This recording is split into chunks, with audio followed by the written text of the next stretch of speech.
This is your WLAK Daily News Roundup for Lake Air, 107.5 FM and 1260 AM in Amory. For WLAK News, I'm James Kelly. Earlier this week, Northland College passed the self-imposed fundraising deadline for the $12 million it needed to remain open. However, on Thursday, instead of announcing that the college would close, officials announced that the school would declare financial exigency. The college managed to raise about $1.5 million in nearly a month of fundraising and has decided to give itself 2 more weeks to solve its financial problems. Officials will once again review their budget options and try to bring in more donations. Despite the wet weather that has been rolling through the area this week, St. Louis County officials are reminding residents that wildfires still pose a great danger. In a press conference on Wednesday, officials reminded residents that most of the county is still in a moderate drought and the snow wasn't enough to combat the risk of wildfires this spring. Meteorologists are predicting a warmer than usual April could lead to dangerous conditions. Residents should be on the lookout for signs of wildfires starting. The Duluth Salvation Army has announced a new fundraising event scheduled in May. According to a Fox 21 report, the Black and White Ball will replace the organization's usual civic luncheon, which is held in November. Officials say they wanted to change things up and make the fundraiser a little more fun, giving residents a chance to dress up and interact with other potential sponsors. The Black and White Ball is scheduled for May 16th during Salvation Army Week, and the organization is still looking for more sponsors. An Ashland woman was killed after being hit with a car while crossing the street on Wednesday. According to the Ashland Police Department, 68-year-old Rose Kozaneski was walking across Ellis Avenue near 7th Street when she was hit by a 66-year-old man. She was taken to a nearby hospital but died from the injuries she sustained in the crash. Authorities say the driver never saw Kozaneski as she was walking across the road diagonally from the median. Drugs or alcohol are not believed to be factors, and no charges were filed. After finding a missing girl on Wednesday, Duluth police officials are praising the use of their drone. According to a Northern News Now report, the 12-year-old girl was reported missing from the Gary, New Duluth area around 9:45 a.m. after saying she was going to run away. Law enforcement authorities launched their drone upon their arrival and were able to find the girl in a wooded area less than an hour after receiving the call. Authorities did not say why the girl tried to run away, but she was taken to a hospital for evaluation.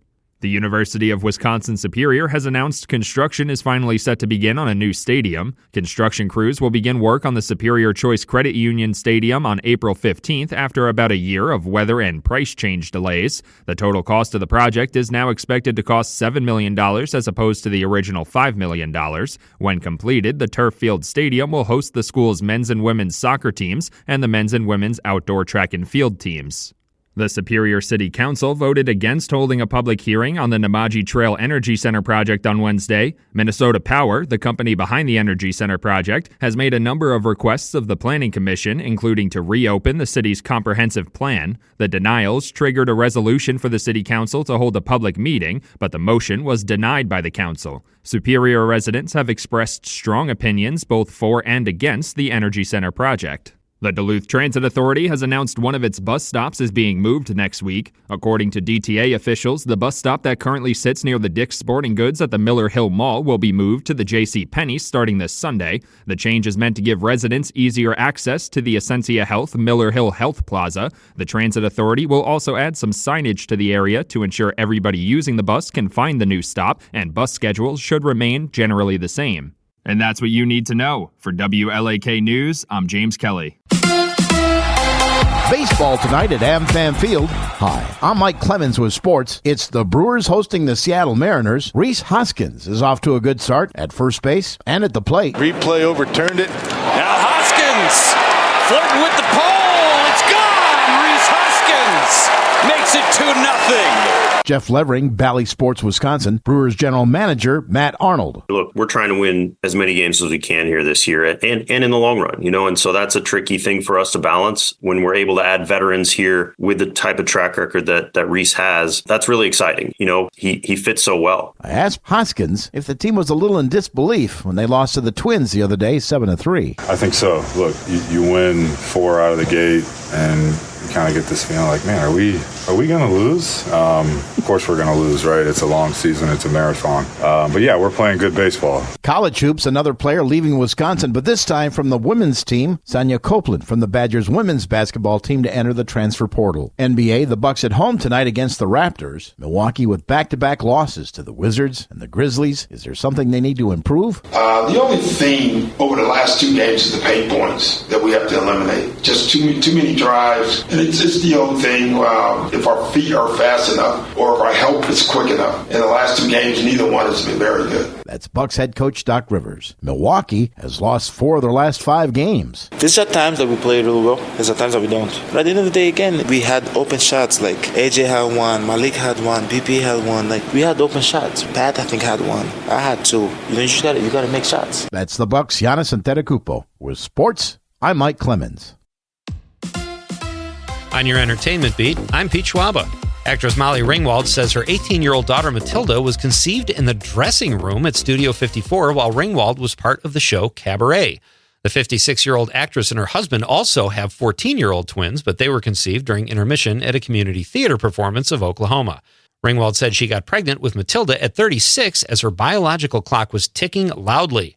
Luckily, those attending Cabaret thought it was the tap dancing. Sticking with sex, actress Elizabeth Hurley said she was not Prince Harry's first. She appeared recently on Watch What Happens with Andy Cohen and was adamant that she has never even met Prince Harry. Harry was vague in his book and says he claims he lost his virginity with an older English woman. People automatically assumed it was Hurley for some reason and not Angela Lansbury, whose new show is called Virginity, she wrote. Just a coincidence? Haha, doubt it. The New York Post reports Conan O'Brien will return to The Tonight Show for the first time since 2010. Conan took over The Tonight Show in June of 2009, but was replaced when NBC reinstalled Jay Leno back into the host chair. The move did not sit well with O'Brien, who moved to TBS and hosted Conan from 2010 to 2021. O'Brien will join Jimmy Fallon to promote his new travelogue series called Conan O'Brien Must Go. Actor Jeff Daniels says rumors about Dumb and Dumber 3 happening are not true. But the 69-year-old actor did thank Jim Carrey, saying Jim wanted an actual actor in the first Dumb and Dumber and not a comedian who would try to top him.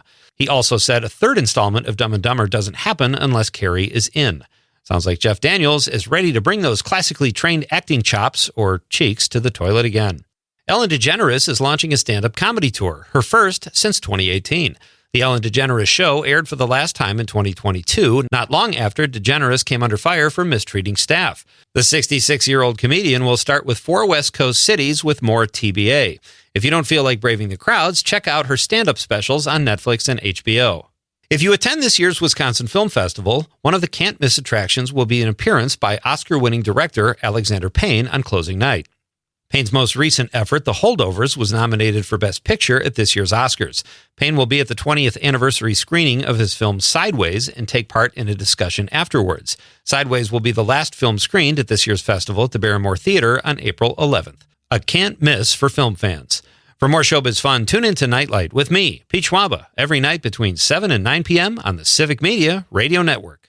Partly cloudy and a little warmer today. We'll get to 51 for a high this afternoon. The wind northeast at 5 to 15. Tonight, clear, 28. Tomorrow, sunshine, 54. It'll get windy tomorrow night with rain likely on Sunday night into Monday. I'm meteorologist Sean Cable.